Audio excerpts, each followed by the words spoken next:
History and a Minor Role. So John Burnside's history.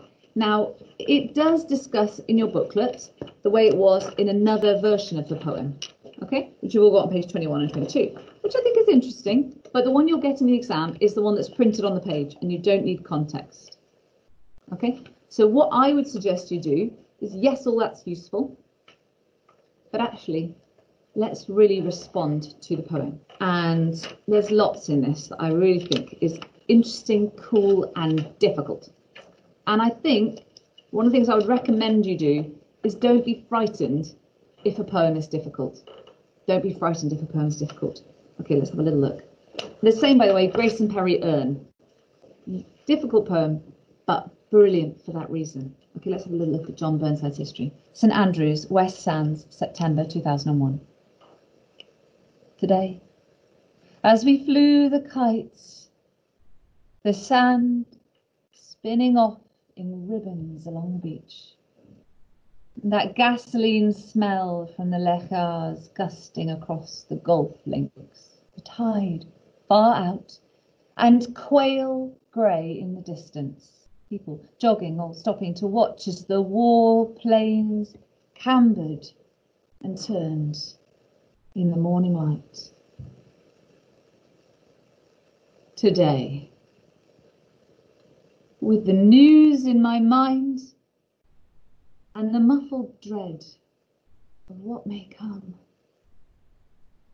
I knelt down in the sand with Lucas, gathering shells and pebbles, finding evidence of life in all this driftwork. Snail shells, shreds of razorfish, smudges of weed and flesh on tide-worn stone. At times, I think what makes us who we are is neither kinship nor our given states, but something lost between the world we own and what we dream about behind the names of days like this. Our lines raised in the wind, our bodies fixed and anchored to the shore.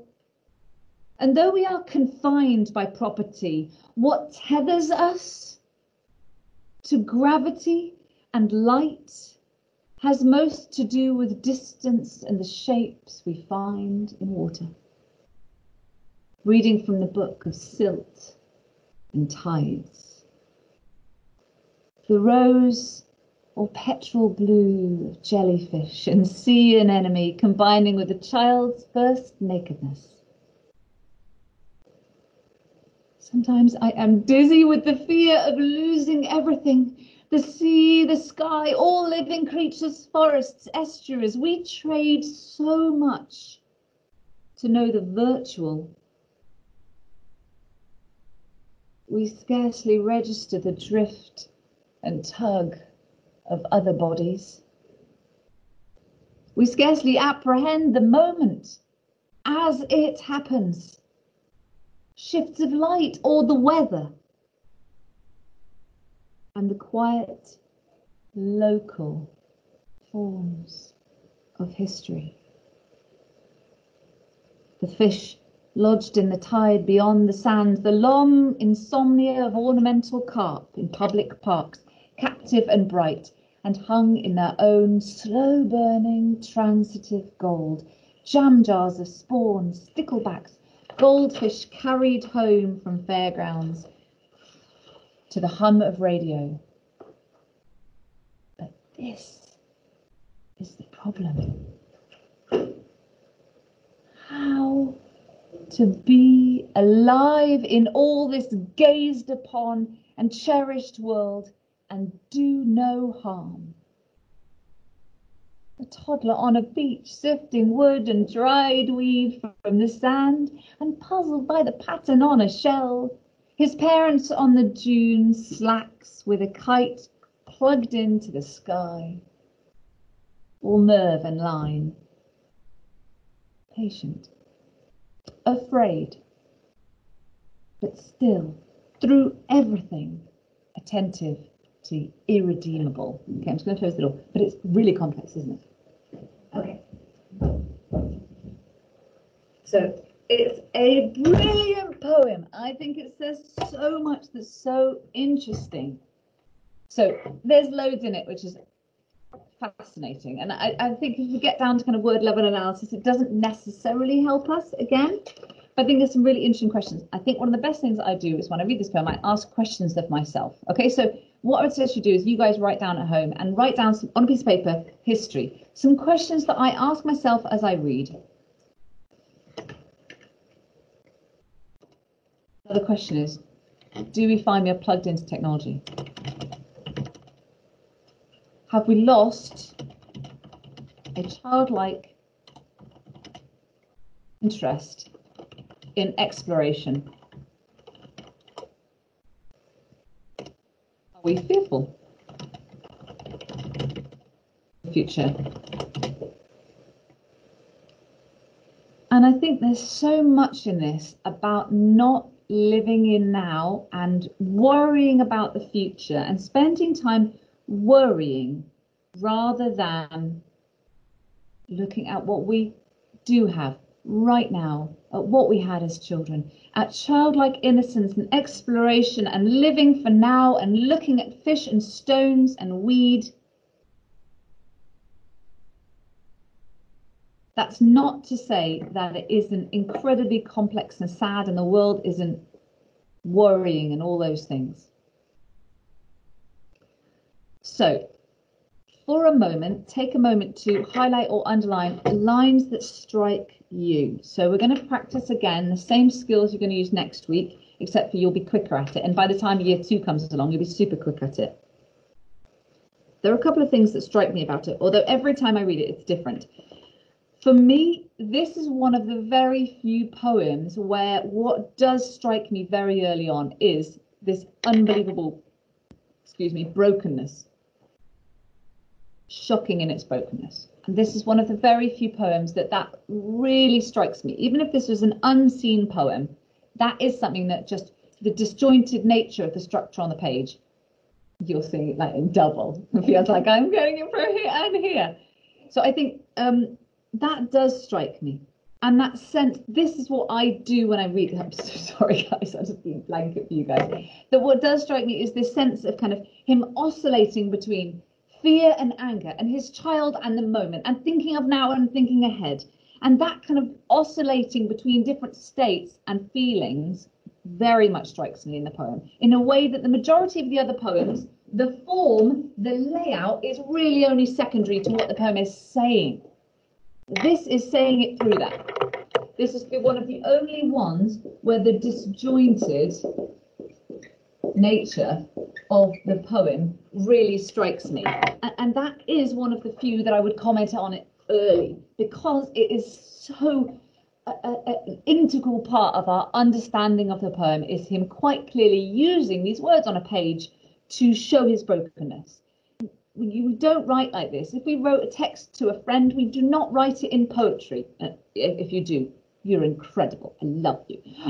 But like, seriously, unless, generally speaking, we don't write in poetry. So no poem is unstructured. It's just what they've done with the structure. Is it something that hits you straight away, or is it something that gradually something's revealed to you through the lines and why they are in the shape they're in?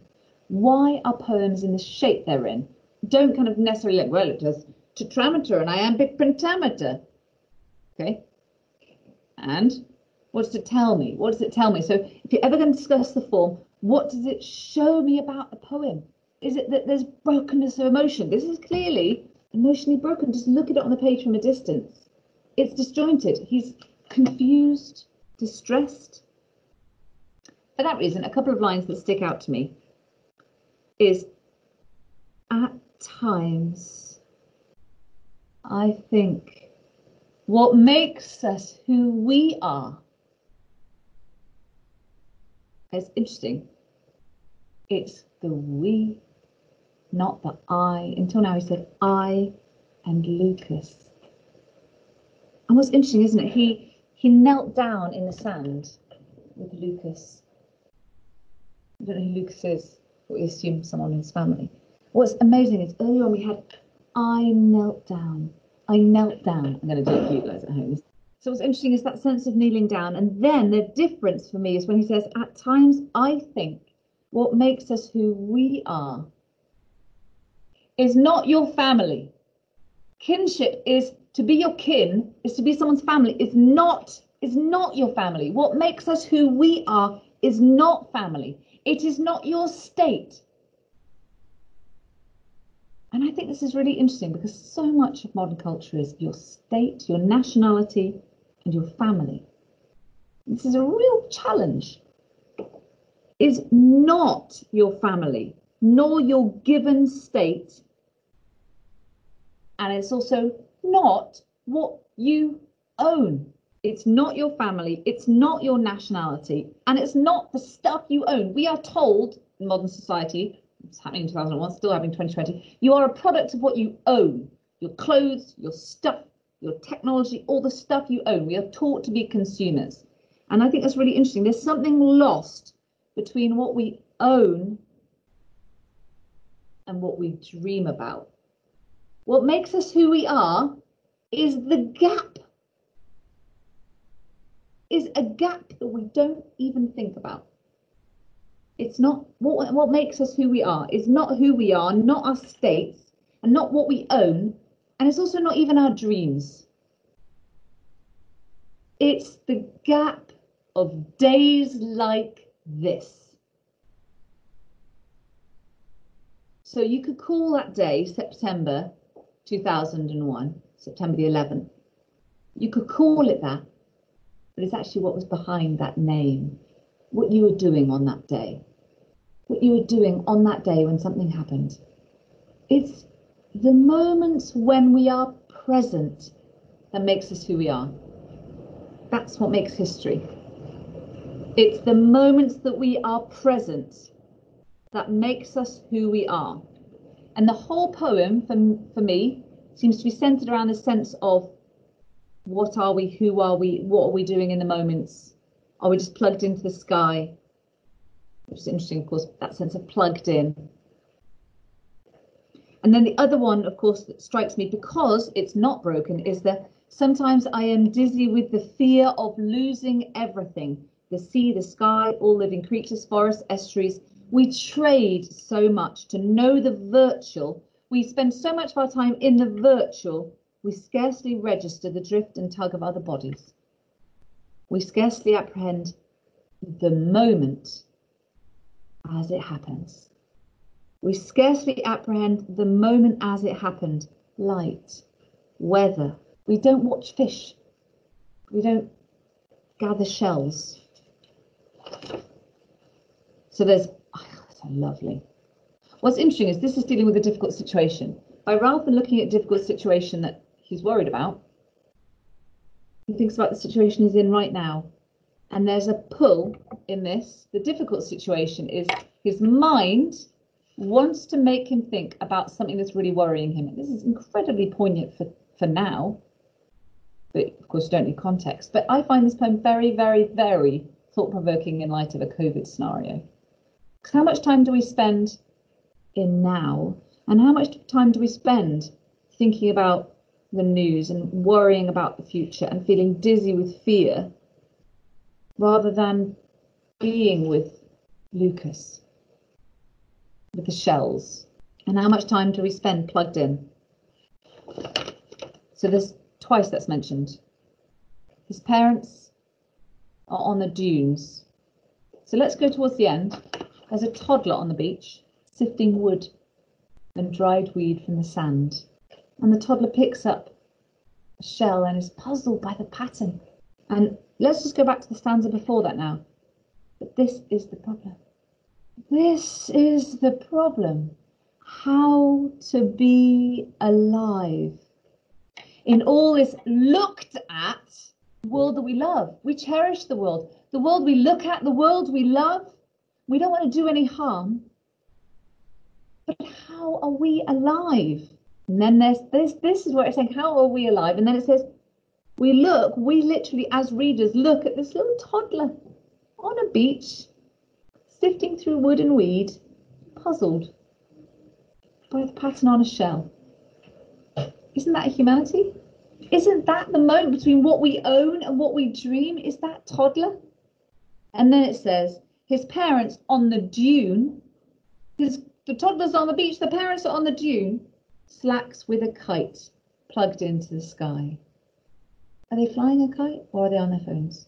So, that's not clear. But there's a sense of plugged in. And there was another one.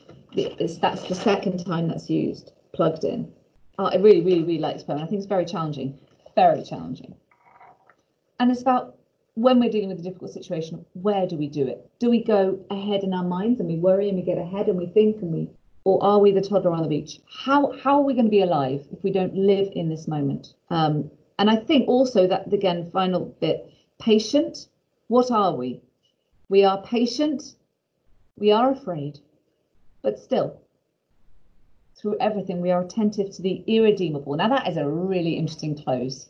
Irredeemable, something that we can't get back, something that cannot be redeemed, something that cannot be made good again. Are we attentive? We are patient, we are afraid, but are we listening to what cannot be got back? Are we aware of what we cannot get back, the irredeemable, what cannot be made right again? What cannot be made right again? So that it is absolutely about history, but also history is made right now, isn't it? Good. And you've got this sense of this incredibly important moment in time, but all he does is talk about him on a beach with his son. I think that's a cool thing too. Where are we when history is made? Are we present? Any thoughts for you guys at home? It's quite, otherwise, I think it's quite complex. We can get into the detail, but I think actually it's not that helpful to necessarily. You can look at every single word, but I think it's more interesting to look at the big picture, and then you can pick out the bits that really strike you. You will not be able to analyze a whole poem and every word in an hour. Okay, so let's go on to a minor role. And the question we're thinking about now, and I'm going to start referring across them both, is how do we cope with difficult situations? How do they cope with difficult situations? So how do poets explore dealing with difficult situations? So the last one was dealing with difficult situations where we are torn in our mind. We are in two places or more. And we're thinking about what it means to be us, what it means to have a place. And this is doing the same. Where is your place?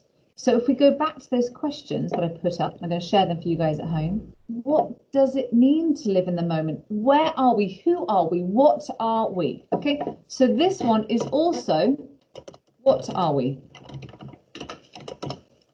How do we cope with being on the sidelines of history or on the sidelines of an event? We aren't making history if we hang out on a beach with a toddler, but we're making our history. How do we cope when we are at the side of a stage, when we are not the main part? This one, of course, is so different in tone. History makes us question, and we are left confused, and we don't know who we are and what we are. And this one is very ironic. This one is playful, ironic, bitter. I don't mean bitter in a bad way. I mean very amusing satire. Very, very different. Very, very different. The tone disguises.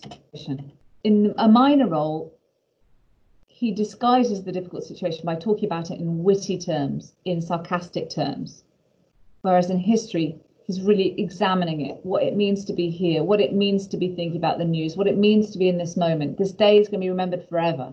Whereas this one hides it, disguises it behind humour. So let's have a read of the poem. I will show you me.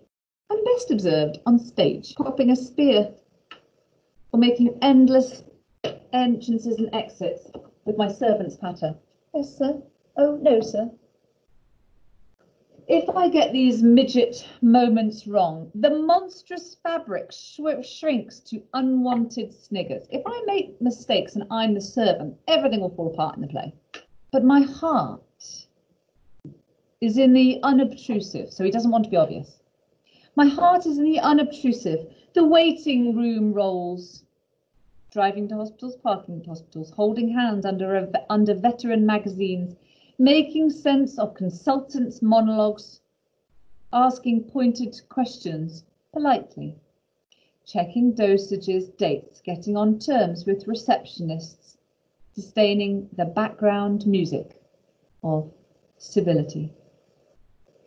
At home, in the street, you may see me walking fast in case anyone stops. Oh, getting on, getting on. My formula for well-meant intrusiveness. At home, thinking ahead. Bed, a good idea. Bed solves a lot. Answer the phone, be wary what I say to it, but grateful always. Contrive meals for a hunger striker, track down whimsical, soft-scented, happy all the way through novels. Find the cat, mysteriously reassuring. Cancel things, tidy things. Pretend all's well. Learn to conjugate all the genres of misery, tears, torpor, boredom, lassitude, yearnings. For a simpler illness like a broken leg. Enduring ceremonial delays, being referred somewhere else. Consultant's holiday, saying thank you for anything to everyone. Not the star part. And who would want it? I'd jettison the spear, the servant's tray, the terrible drone of chorus. Yet to my thinking it was ill-advised. It would have been better to die. No, it wouldn't. I'm here to make you believe in life. Wow. So it's a complex one, isn't it? So it's really, really interesting. For me, what strikes me about this one, personally, I find this I find this one more upsetting. Weirdly, you probably will have your own opinions, but I find it really sad that this is all about hiding stuff. This is all about hiding stuff beneath a veneer of being okay. Oh, I'm fine, I've just got a broken leg. When actually they've been in bed, they've been weeping, and everything is wrong, and they're lonely, and they're distressed, and they're probably depressed, and they literally don't feel like the main character in their own life, and they're probably going to die from whatever illness they have. And that sense of suffering and pain, I think, is really sad, particularly if you've ever known an older person who pretends like they're fine and they're not. And that, for me, I think is really sad. And that is very personal for me. And I think sometimes poems really get us personal. For me, there's someone who I know who really struggles and has a lot of pain. And they just kind of get on with it as if it is like a broken leg when they are struggling every day. So I think these kind of things, sometimes poems get us unusually. And this person is making light of something. And actually what is really exciting about this poem is by the end, we feel really distressed for them. I think we feel really upset for them. And I think it's much more visceral a poem than history, which is disjointed and upset and querying, and we understand it and we also wonder where we are and how we're making history and how do we live in the moment. But I don't think we have that same anger and distress for this person who's like, it's fine, I'm the sideline part. You know, I'm not being the consultant's on holiday. I'm always thankful for everything. Thank you. It's fine. Doesn't matter if I can't get that done. It's okay. Oh no, it's just a broken leg. No problem at all. I'm fine. And someone calls and you lie. And I think the line that strikes me most is admit it's not. And the last few lines as well. It would have been better to die. This person wants to live. They want to live. It would have been better to die. No, it wouldn't. And then that final address. I am here to make you. Wow. I'm here to make you believe in life. Now let's go through some things. At the beginning, we've got this extended, you already know this because you've done the voiceover PowerPoints, but that sense of an extended metaphor of your life being a play. Your life being a play, a performance. And we're all performing. We get up in the morning and we all perform a particular role. So I perform a teacher role, you guys perform whatever roles you choose. So when I'm at home, I perform a parent role. So we're all performing a role. And that's absolutely the case of life, isn't it? So, and I think that's absolutely, so that sense that one is always throughout life performing that role. And so I'm best observed on stage. And everything is a performance. At first, I think we think it's a literal stage. I think at first, I don't know about you, but I definitely get the sense of the person on a literal stage, entrances and exits through the servant's pattern. I've got this image of the person who is literally on stage going on and off as a servant. And actually, it's that when we go back to the poem for the second time, we realise that the narrator is saying that actually being a servant is necessary for society to function. If everyone was really demanding, we wouldn't cope. If every person demanded that consultant wasn't on holiday, and every person demanded that their health was taken seriously, and if every person did demand and they weren't polite, and they were like, don't worry, I'm fine. And if every person admitted they weren't okay and they were struggling and things aren't all right, we'd have a massive issue. Actually, the reason why society can function is because loads and loads and loads of people pretend like it doesn't matter and they are fine and they can cope. Yes, sir. No, sir. Absolutely fine. I think that's really interesting. That's what strikes me the second time. I'm best observed on stage, stop popping a spear or making endless entrances and exits on my servant's platter. If I get these midget moments, these tiny moments wrong, the monstrous fabric shrinks. Everyone will laugh. There'll be laughter. My heart is in the unobtrusive. So I don't want to be the centre, be obtrusive. I don't want to be in the centre, be in the middle. The waiting room roles, driving to hospitals, parking at hospitals, holding hands under veteran magazines, holding hands under old magazines, or whatever magazines, veteran magazines, either literal or old magazines, making some sense of consultants' monologues. So consultants are like, well, you've got distal hypocrisy and hydrochloride in your deoxyribonucleic acid, and we are going to use something, etc. Making sense of consultants' monologues, asking pointed questions politely, checking dosages, dates, getting on terms with receptionists, sustaining the background music, being civil, background music. And at first, we think, oh, this is nice, they're visiting someone. Almost, don't we? We're not quite sure if it's them or are they visiting somebody? Are they looking after someone in hospital? We don't know. There's a gradual revelation. There's a gradual revelation. We still think that they perhaps were in a play and now they're going to a hospital to look after somebody. At home in the street, you may see me walking fast. Do you notice that? You may see me walking fast in case anyone's thought, oh, getting on, got reported speech. My formula for well-meant intrusiveness. If you try and ask questions, I push it away. And then we suddenly think, are they looking after someone who's unwell? We're a little confused. At home, they think ahead. At bed, good idea. And now, we suddenly think, this doesn't sound good. Bed solves a lot. Bed solves a lot. Suddenly we start to wonder, don't we? How are they dealing with difficult situations? They're withdrawing. They're withdrawing. Bed solves a lot. Withdrawing. Oh, getting on, getting on. Answer the phone. Be wary what I say to it. It. Not them. Not a person. But grateful always. Contrive meals for a hunger striker. Track down whimsical, soft-scented, happy all the way through novels. Read easy novels that don't challenge you. Find the cat mysteriously reassuring. Cancel things, tidy things. Pretend all is well. I learned to conjugate all the genres of misery. I live all the genres of misery. Tears, torpor, so unable to move. Boredom, lassitude, yearnings. For a simpler illness, like a broken leg. And now we know their illness is not simple. We don't know what it is, but a broken leg is not simple. Endure ceremonial delays. Ceremony. It's interesting. Ceremonial. I'm not quite sure what I think of that. Ceremonial. That they happen all the time? That they happen every year? That they are that we know it's going to happen? That we prepare for it to happen like a ceremony? We know that delays are going to happen again and again and again. What is that? Being referred somewhere else. Consultant's holiday, saying thank you for anything to everyone. And then that, not the star part. Admit it's not the star part. Admit it's not okay, not the star part. And who would want it? Now then, this is interesting. There's a change.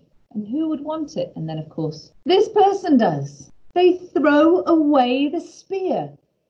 The sideline spear, the servant's tray. They want to be centre of their own life. I jettison the spear, the servant's tray. The drone of the chorus. I won't be the chorus. It would have been better to die. No, it wouldn't. Amazing. Such a sudden end. It's don't be the sideline part. Don't be the spear holder. Don't be the servant. Don't be the chorus. I'm here to make you believe in life.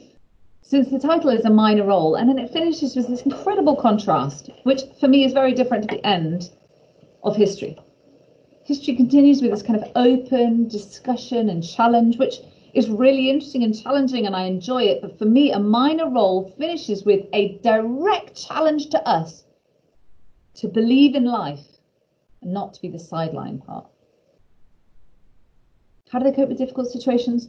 A minor role tries to deal with it and fails and sets us up with this challenge. Whereas, for me, history is more a discussion of how we manage challenge. Let's write that down. So I think what's interesting is, let me find the right one. I've not shared that PowerPoint for never. Let me go with it. Seems to deal with difficult situations, avoiding them. Finishes with a challenge to us to not sidelines of our own life. In contrast, history seems to explore who we are, to explore who we are in difficult circumstances. More open query as to whether we can live and make our own history. Both poems explore how we can learn from situations that challenge us. Now that would be my introduction. And then each of my paragraphs would start with one of those sentences. Probably. I'll talk about the emotion in both, and the image of him kneeling beside Lucas, and for me, the image of throwing away the spear. So if I again go back, I'll leave that for a moment. But for me, the images that really strike me about dealing with difficult situations is actually that in a minor role, the narrator actually steps up at the end in order to challenge their place in history in that difficult situation. They challenge their place. They are no longer going to be on the sidelines. Whereas in history, I think it's much more open about what do we all do. Good. Okay. Shall we do Grace and Perry Erne? Yes, let's do it. You guys at home, do you have any queries so far? Thoughts, queries, etc.? We've covered, so let's just talk about what we've covered. We've looked at how do you compare poems. You've got a kind of instruction manual for how you compare, and this is also the same skills you will use for prose. So let's just do a very quick reminder, because I will run out of time most likely at the end, because I always run over. Really key things that I want to see. I want you to use the words both, whereas, however. I actually want those to be central to your essay, and you can't just say both and then make a comment that's different about both. I actually want it to be a comparison. What are they both saying? What are they both showing us? And whacking both in and not comparing is not good enough. I actually want you to compare. The central thing, which will mean you do well, is if you actually compare. Throwing in terminology for the sake of it, I will just cross it out. I joke not. That is actually what I will do. If you put in terminology that's nonsense, I'll just cross it out. Because throwing in big words does not make a good essay. Okay? I actually want it to be a comparison. And my second year, so I've just finished with last year, they were so rubbish at this that I actually made them write 2 poetry essays with no terminology in at all to practice it. So they actually had to compare, and they then improved vastly. So I actually want it to be a comparison. The title is comparison, so that's A01 and A04. This is the task. Can you answer the task, which we discussed on Monday, and can you compare? Second only to answering the task is very much second as terminology. So I do want it to be a comparison, and link quotations. Something also is really key. I said this on Monday, but I'm going to say it again. I don't like one-word quotations. Your quotations should generally be more than one word. Okay, I generally like a longer quotation, possibly even a line break, so you show 2 lines. That's absolutely fine. That's absolutely fine. For me, the number of quotations shows how well you know the text. That's definitely true for prose. I would be willing to bet at GCSE, if you struggled at GCSE, you would have quoted a couple of times in a Mice and Men essay. The students who get 9s or A stars, let's say if Mice and Men or Romeo and Juliet or something, they are the ones who use quotations a lot. So quotations are key. I would like more quotations rather than fewer. Keep quoting. Each paragraph should have at least 4. A paragraph without lots of quotations means you're not looking at the text. So I want lots of quotations. Keep quoting and draw them together from both poems. Keep quoting. If you quote and use more quotations than terminology at this stage, that's fine. You can get a level 4 without very dramatic terminology. And that's a B. Okay? So link quotation from both poems. Quotation should be more than 1 word, and keep quoting. I would like more quotations rather than fewer. I don't think I've ever said of an essay this has too many quotations. I actually cannot think of a time. I'm desperately thinking back to if I've ever done that. No, I don't think so. Okay, and that's what you'll see. This was Eddie. He did his A level after his 2nd year, and after his 2nd year he got a C. He then stayed on an extra year, got the highest A star in the year, one of the highest in the country actually. All right. So it's really interesting looking at the way he writes. This was in his 3rd year, and you'll see that nothing about it, I don't think any of this is something you couldn't do. He uses imagery, it talks about implied meaning, but it is beautiful. Very, very nice. And the other one, Anna, when she started with me, she was regularly getting U's. It took her into her 2nd year to get a good grade, and she got an A star in the end. So it's really, really useful to look at these because they started out dreadfully, but they got there in the end. And the other things I would like to say, those are the key things.